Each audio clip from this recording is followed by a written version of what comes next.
안녕하세요. 저는 영양학 박사 그레이스입니다. 많은 먹는 것에 대한 고민들 가지고 계실 텐데 제가 그 고민들을 쏙쏙 다 잘 해결해 드릴게요. 영상 보시면서 궁금하신 것도 댓글로 남겨주시고 또 질문 있으신 거 언제든 편하게 던져주시면 제가 기회 될 때 그 질문들이 하나하나 답해 드릴 수 있도록 오늘도 열심히 좋은 정보 잘 풀어보겠습니다. 사실 뭐 콩 자체가 좋죠. 콩이 밭에서 나는 소고기다 뭐 이런 아주 대단한 별명도 가지고 있는데 콩도 좋은데 검은 콩은 느낌적으로 더 좋지 않으세요? 우리가 이 느낌으로 볼 때 더 좋다 하면 사실은 이게 어떤 의미냐면 뭔가 땅에서 나는 게 색깔이 확실할수록 몸에 좋아요. 이렇게 생각하시면 좀 수월해요. 뭐 예를 들어 가지를 내가 살 건데 희끄무레한 가지랑 보라색이 빵 하고 나는 가지가 있으면 당연히 후자를 고르셔야 돼요.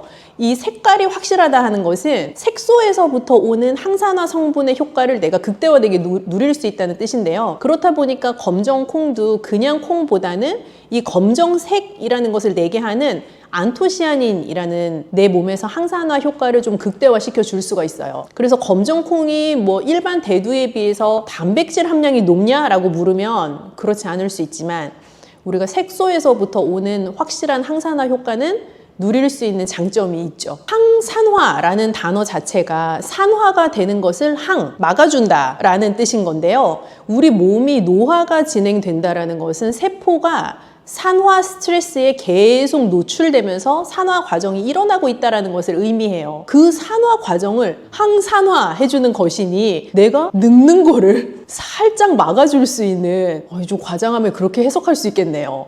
그래서 항산화 효과가 뛰어난 식품들은 나의 세포의 산화 스트레스를 조금 줄여줄 수 있는, 완화시켜줄 수 있는 그런 효과가 있는 식품이라고 생각해 주시면 돼요. 검은 콩은 우선 콩 종류이니까 당연히 식물성 단백질에 속하고요. 식물성 단백질은 동물성 단백질보다는 생체 효용률 자체는 조금 낮을 수 있지만 내가 소화하기에 조금 더 편안한 구조를 가지고 있어요. 생체 효용률이라는 것은 내가 특정 식품을 섭취했을 때 내가 섭취할 때 노리는 효과가 있잖아요. 예를 들어서 내가 근육을 늘리고 싶어요. 그래서 막 아침 점심으로 닭가슴살을 챙겨 먹었어요. 옆에 같이 운동하는 친구는 너무 막 근육이 빵빵 느는데 나는 안 늘어요. 그러면 운동의 차이도 있을 수 있고 우리 두 친구의 그 몸 상태가 다르니까 똑같은 효과가 나타날 수는 없겠으나 한편으로 또 다르게 생각해 볼 수 있는 건 같은 양의 단백질을 먹어도 생체 효용률이 두 분이 다를 수 있는 건 거죠. 그래서 내가 단백질을 어느 양만큼 먹었는데 혹은 내가 특정한 어떤 영양소를 어느 양만큼 먹었는데 내가 그 양을 먹은 것만큼의 100을 내 몸에서 효율성 있게 돌리지 못해요. 많은 부분 배출되기도 하고 대사 과정으로 진입하기 전에 소진되기도 하고요. 그래서 생체 효용률이 높은 식재료를 선택하는 것은 굉장히 중요한데요. 검은 콩에 대한 얘기로 돌아가면 동물성 단백질이 대부분 식물성 단백질보다는 일반적으로 생체 효용률이 높아요. 그런 의미에서 콩은 다른 동물성 단백질만큼 생체 효용률이 높진 않을 수 있지만 소화를 시키기가 편안하니 나이가 들수록 동물성 단백질보다 식물성 단백질이 조금 편안할 수 있죠. 그래서 콩보다는 두부가 조금 더 소화하기 쉬운 것처럼 그런 식의 생체 효용률이나 소화의 어떤 관점에 따라 내 몸이 단백질 원을 받아들이는 속도나 그래서 단백질을 풍부하게 포함하고 있고요. 검은색이라는 색소가 가지고 오는 안토시아닌의 항산화 효과 누려볼 수 있고요. 그리고 이 검은 콩 자체가 편하게 좀 접할 수 있는 식재료이기도 하잖아요. 그래서 미네랄이나 비타민도 그 안에 꽉 차 있는 것을 좋은 소화되기 쉬운 단백질 원으로 섭취할 수 있기 때문에 사실 굉장히 영양적으로 균형이 좋은 식품이에요. 그 콩팥이라는 기관 자체가 결국은 내 몸이 섭취한 모든 것에 대한 최종적인 찌꺼기 배출을 해야 되는 기관인 건데 그 콩팥병도 내가 만약에 콩팥병 환자로 진단을 받았어요. 그러면 단계가 있어요. 이게 1단계, 2단계, 3단계, 4단계, 5단계를 지나가면서 뭐 투석도 해야 되고 점점 안 좋아지는 단계로 가는 건데 만약에 1, 2단계의 초기 정도라고 하면 검은 콩을 뭐 양껏이라고 하기는 그렇지만 검은 콩을 그냥 자연스러운 양만큼 섭취하셔도 괜찮아요.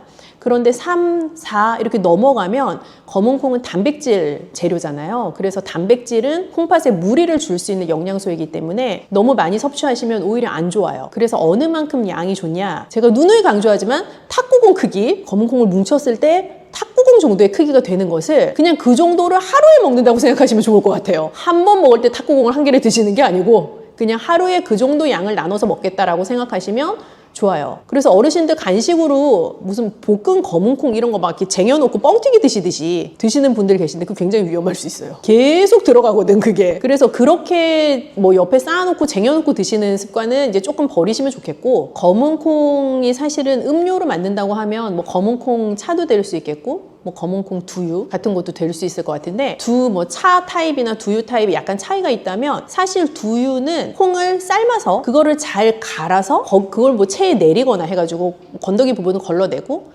먹는 거예요. 근데 차는 우려서 먹는 거기 때문에 사실 콩 자체에 어떤 알갱이를 섭취하게 될 일은 별로 없잖아요. 그런 부분에서 약간 뭐 점도도 다르고 가지고 있는 영양소도 다른데, 콩밥병이 심하시면 저는 오히려 검은콩 두유보다 차 타입을 더 추천드리고 싶어요. 색소에서부터 오는 효과는 차 타입도 그대로 가져갈 수 있는데, 두유 타입은 굉장히 농축적으로 단백질을 많이 먹을 수 있게 되는 드링크이기도 하고, 한편으로 시중에서 파는 두유들은 알게 모르게 소금도 꽤 많이 첨가가 되어 있고 설탕이나 달게 하는 재료들도 많이 첨가가 되어 있는 경우가 많아요. 그래서 집에서 두유를 만들어 드시면 시중에 파는 두유와 전혀 맛이 다른 아주 밍밍한 두유가 되는데, 그 이유가 집에서 소금 설탕 안 넣고 만들면 사실 그게 원래 본연의 두유의 맛인 건데 시중 두유들은 아니잖아요. 입에 쫙쫙 달라붙거든요. 그래서 그런 두유보다는 오히려 검은콩 차가 신장질환 있으신 분들에게는 또 권할 만한 메뉴이기도 합니다. 신장병 환자는 특정한 어떤, 모든 식품이 그렇지만 특정한 무슨 단일 식품을 먹고 그 병에 나아보겠다라고 생각하는 건 그거 정말 다 오산이에요. 무슨 병에 걸렸는데 그거를 회복하고 낫게 하기 위해서 어떤 하나의 단일 식품만 강조하는 누군가가 있다면 그 사람 살짝 사기꾼이에요. 그래서 그렇게 의존하시면 애매한데요. 그 신장질환인 분에게 좋은 두유라고 한다면 제가 지금 잘 상상이 안 되는데 사실 결국 양이거든요. 그래서 신장병 환자에게 좋은 두유라고 해서 그 두유를 삼시세끼 먹고 간식으로도 먹고 막 이렇게 하면 정말 안 되고요. 그런 뭔가 좋은, 정말 잘 만들어진 양질의 아주 좋은 두유가 있다면 하루에 한 잔 정도 한 번에 다 후루룩 드시지 마시고 뭐 한 두세 번에 나누어서 그렇게 드시면 무리 없이 드실 수 있을 것 같아요. 사실은 이 콩 단백질이 소화가 잘 될 수 있는 단백질이긴 한데, 어떤 예민한 분들은 콩 먹고 나면 약간 배 아프다고 하시는 분들 계시거든요. 그래서 검정콩을 내가 영양학적인 효능이 있다고 하니 먹고는 싶은데 얘를 어떻게 소화가 잘 되게 먹느냐가 사실 핵심인 거예요. 그래서 검정콩을 밥에 넣어서 드시면 너무 좋은데 사실은 그렇게 먹고 배 아파요 하시는 분들은 콩을 따로 삶으세요. 그냥 검정콩 자체를 따로 잘 푹 삶아서 그거를 그냥 잘 소분해가지고 냉동실에 넣어 두시는 거예요. 그랬다가 그냥 흰쌀밥 할 때 그 냉동실에 잘 삶아서 소분해 놓은 검정콩을 꺼내서 얹어가지고 밥을 하면 그냥 흰쌀이랑 생 검정콩을 같이 밥을 하는 것보다 훨씬 좀 푹 무른 상태의 검정콩밥을 드실 수가 있고, 그럼 훨씬 소화도 쉽고요. 냉동실에 어차피 잘 삶아서 쟁여놨으니까 요리하기도 수월하죠. 그래서 더 편하게 검정콩밥을 드실 수 있어요. 그리고 죽으로 드시는 것도 좋을 것 같아요. 검정콩을 잘 삶아서 잘 갈아서 껍질을 제거하고 잘 내리면 아주 고운 죽이 되는데, 거기에다가 약간의 소금 넣으시면 조금 더 고소한 맛으로 드실 수 있고, 그 죽 자체는 훨씬 더 소화 흡수율을 높인 형태의 검정콩 요리가 될 수 있어요. 사실 검은콩은 색깔이 뚜렷한 콩이잖아요. 그래서 색깔이 뚜렷한 무언가의 채소는 나에게 늘 건강적인 이점을 가져다 준다는 관점에서 안토시아닌의 항산화 효과도 누리면서 또 콩이라는 단백질 원도 잘 섭취할 수 있는 좋은 재료이고요. 늘 말씀드리지만 특정한 단일 식재료의 효과에 기대는 것보다 그것을 어떻게 적정량 먹는 것이 중요한가 하는 관점에서 고민을 해보셔야 되는데, 검정콩도 추천하는 식재료이지만 여전히 너무 과량 드시면 우리 몸에 오히려 무리가 갈 수 있다는 거. 그래서 좋은 검정콩을 잘 선택하셔서 적정한 양, 그게 얼만큼이라고 했죠? 피디님? 그쵸, 탁구공. 그 탁구공만큼의 검정콩을 하루에 잘 나누어서 드시는 것. 그 정도 기억하시면 검정콩의 이점을 누리시고 또 내 몸에 위험한 요소는 조금, 무리될 수 있는 요소는 조금 낮출 수 있는 방법이 될 것 같아요. 네, 안녕하세요. 영양학 박사 그레이스입니다. 오늘도 여러분이 가지고 계신 먹을 것에 대한 고민을 쏙쏙 다 해결해 드리기 위해서 나왔고요. 오늘 말씀드릴 정보들도 꼭 필요한 것 잘 얻어가시고 실생활에서도 적용해 보시면 좋겠습니다. 사실 우리 몸을 구성하고 있는 성분 중에 제일 중요한 게 뭐냐라고 물으면 크게 두 가지예요. 수분과 단백질. 그래서 수분과 단백질이 내 몸을 구성하는데 되게 중요한데, 그 이유는 내 몸의 많은 부분이 수분이고 많은 부분 단백질이에요. 그래서 나 골다공증 걸렸어? 지금부터 칼슘 챙겨 먹어야지. 뼈를 구성하는 성분에 칼슘이 굉장히 대부분이긴 하지만 그 칼슘이 제대로 지탱하고 서 있으려면 근육이라는 게 있어야 되잖아요. 근육은 단백질이란 말이에요. 그래서 결국에는 내가 내 몸을 잘 지탱하고 설 수 있냐? 따져보면 우리가 모든 뼈 건강에 좋다라고 늘 강조해왔던 칼슘 말고도 단백질 자체가 굉장히 중요한 요소예요. 너무 다들 이제 오래오래 사시니까 꿋꿋하게 잘 서서 다니면서 살고 싶잖아요. 그리고 예전부터 어르신들께서 어디 막상 이렇게 해서 골절되면 라이프가 너무 괴롭고 힘들어지고 간병하시는 분도 굉장히 힘든 상황에 봉착하는 경우가 많다라는 얘기를 우리가 뭐 직간접적으로 많이 들어보셨을 텐데 그만큼 내 몸의 근육을 잘 보존해서 내가 딱 꿋꿋하게 서서 다닐 수 있는 그런 것들을 그냥 기본적으로 가장 중요하게 생각하시는 게 아닐까 싶어요. 단백질이 부족해서 나타나는 신호라기보다는 사실은 단백질이 부족한 예를 들면 식사를 장기적으로 하셨다라고 하면 그거는 단순히 단백질만 부족한 식사를 하신 것은 아닐 거예요. 단백질 식품이 같이 가지고 있는 게 마그네슘도 아연 같은 미량 영양소도 단백질 근본 식품이 많이 포함하고 있는 영양소인데 어떤 식사나 식품 자체가 하나의 영양소로만 구성되어 있지 않기 때문에 단백질이 부족한 상태의 식사를 오랫동안 지속하셨다 하면 다른 부가적으로 부족한 요소들이 많이 이미 있으실 거예요. 그런 상태의 분이라면 정말 기운이 없거나 면역력이 떨어지는 것을 스스로 느끼거나 하는 형태로 증상을 보이실 수도 있고 때로는 근감소증이라는 진단을 실제로 받게 되실 수도 있죠. 20대 때는 돌도 씹어 소화시킨다 하잖아요. 그런데 50대, 60대, 70대 점점 진행될수록 나 옛날에 갈비 3인분씩 먹었는데 이제 1인분도 못 먹겠네? 말씀하시거든요. 그 이유가 그냥 먹는 양 자체가 줄어드는 건데 그 줄어드는 게 단순히 양이 줄어드는 게 아니라 내 소화효소 자체의 분비량도 줄어들고 소화효소가 잘 작용할 수 있게끔 하는 여러 기전들이 슬슬 떨어지는 거죠. 어떻게 보면 굉장히 자연스러운 노화 증상의 하나이기도 해요. 그리고 똑같은 양의 단백질을 먹어도 나의 20대 시절에 실제 내가 필요한 내 몸의 근육으로도 가고 내 몸을 잘 지탱하는 데도 사용되는 단백질의 효과로 전환될 수 있는 생체 이용률이 나이가 들면서 점점 떨어지기도 하죠. 그러한 이유들로 연세가 드실수록 단백질을 먹어도 내가 필요로 하는 효과를 잘 보기 힘든 경우들도 많이 계시죠. 우리나라 분들은 뭔가 식사에 대한 제 코멘트를 드리면 정말 열심히 들으시고 실천도 하신단 말이에요. 잘못된 방법으로. 왜 잘못된 방법으로 실천하시냐? 알려드린 거를 너무 열심히 하시다 보니까 그래요. 단백질을 챙겨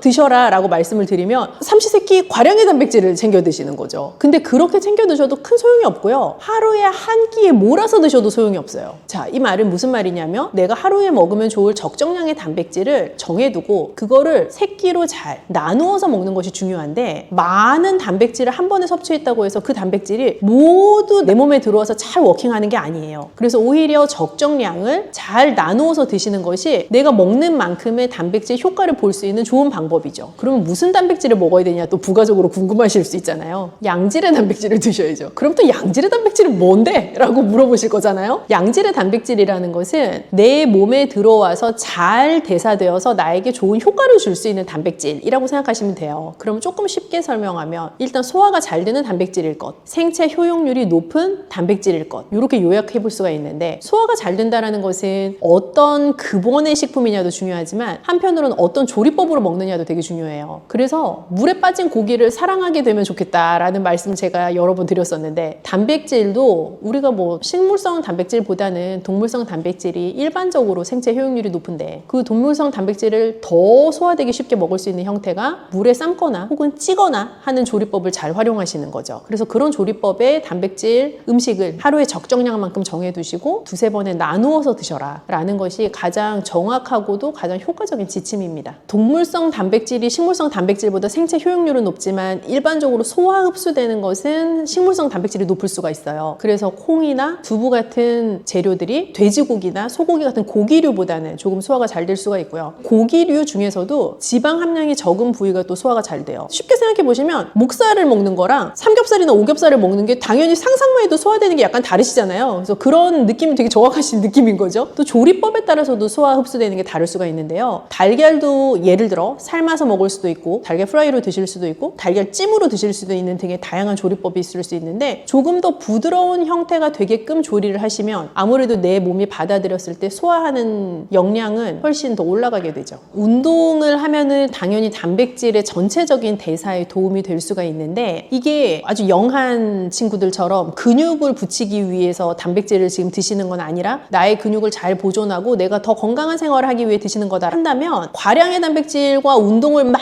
세게 병행하시는 것보다는 적당한 강도의 운동을 하시고 한 1시간쯤 후에 단백질을 드시는 거? 그 정도 좋을 것 같아요. 약간의 땀이 나는 정도. 이 정도가 가장 모두에게 기준으로 삼을 수 있는 적당한 운동입니다. 예를 들어 제가 뭐 하루에 30분씩 뛰세요? 어떤 분에게 너무 약한 강도의 운동일 수 있고 어떤 분에게 도저히 못하는 강도의 운동일 수 있어요. 그래서 내가 했을 때 약간 숨이 차는 것이 느껴지면서 전화가 왔을 때 그래 하면서 약간 받으실 수 있는 정도, 그리고 살짝 내가 땀이 난다는 거를 느낄 수 있는 정도의 강도의 운동이 추천할 만한 운동이에요. 우선 단백질을 드실 때 저는 조리법을 포함하여 곁들이는 짝꿍 음식이 되게 중요하다고 생각을 해요. 그래서 단백질을 요즘 젊은 세대에서 단백질 섭취할 때 제가 말리고 싶은 건 단백질만 드시는 거예요. 예를 들면 단백질 쉐이크, 닭가슴살 이런 류의 재료에만 집중해서 식사를 구성하시는 경우가 있는데, 그렇게 하는 게 사실 나이가 들수록 그 식사법을 따라하면 신장에 굉장히 무리가 갈 수가 있고, 또 젊은 친구들처럼 근육을 막 크게 만들기 위해서 단백질을 드시는 게 아니기 때문에 단백질과 함께 무엇을 먹는가에도 조금 신경을 쓰시면 좋겠어요. 예를 들어서 뭐 단백질 적당량과 함께 잡곡밥 혹은 잡곡빵, 아니면 신선한 채소, 과일 그런 것들을 같이 곁들여서 드시면 그 단백질을 먹는 재미도 올라가기도 하고, 또 단백질을 실제로 더 잘 대사되게 만들 수 있는 다양한 미량 영양소를 같이 섭취하시는 것이기 때문에 훨씬 더 좋아요. 단백질을 또 챙겨 드시라고 말씀을 드리니 누구나 그런가 보다라고 생각하시면은 살짝 곤란할 수 있는데, 그건 지금 이 방송을 보시는 본인의 상태에 따라 좀 다를 것 같아요. 만약에 건강검진을 했는데 뭐 신장 질환 초기 증상이 보인다라는 커멘트를 들으셨거나, 혹은 신장 지표, 우리가 사구체 여과율 같은 지표들을 쓰는데 그런 지표의 수치가 비정상적인 범주에 있다라는 그래프를 만약에 보신 적이 있다면 단백질을 너무 과량으로 드시는 건 조금 위험할 수 있어요. 신장이라는 기관에서는 단백질을 최종적으로 대사하고 걸러내야 되는데 단백질을 너무 많이 먹게 되면 그 단백질을 너무 많이 먹은 것만큼 내 신장에 무리가 가요. 그래서 실제로 우리가 시니어가 되어도 단백질 섭취를 잘 하는 것은 굉장히 중요하지만, 내가 신장이 안 좋은 상태라는 얘기를 들으셨다면 마냥 그 단백질을 많이 챙겨 드시는 게 능사는 아니다 라고 생각을 하셔야 될 것 같아요. 사실 단백질은 우리 몸을 지탱하는 데 있어서 내 몸의 근육을 유지하고 만드는 데 굉장히 중요한 필수 영양소인데요. 단백질 섭취를 내가 잘 해보겠다라고 마음을 먹고 챙겨 드실 때 너무 과량으로 챙겨 드시지 않도록 주의하시면 오히려 좋을 것 같아요. 동물성 단백질 중에서도 기름기가 적은 부위 선택하셔서 물에다 찌거나 삶는 조리법으로 조리하시면 가장 좋다. 그리고 다양한 재료의 단백질 급원 식품을 활용하시면 좋겠다. 예를 들어 고기도 드시지만 생선도 드시고 달걀도 드시고 우유나 콩, 두부 같은 것도 다 단백질 식품에 해당하니까 잘 챙겨 드시면 좋겠습니다.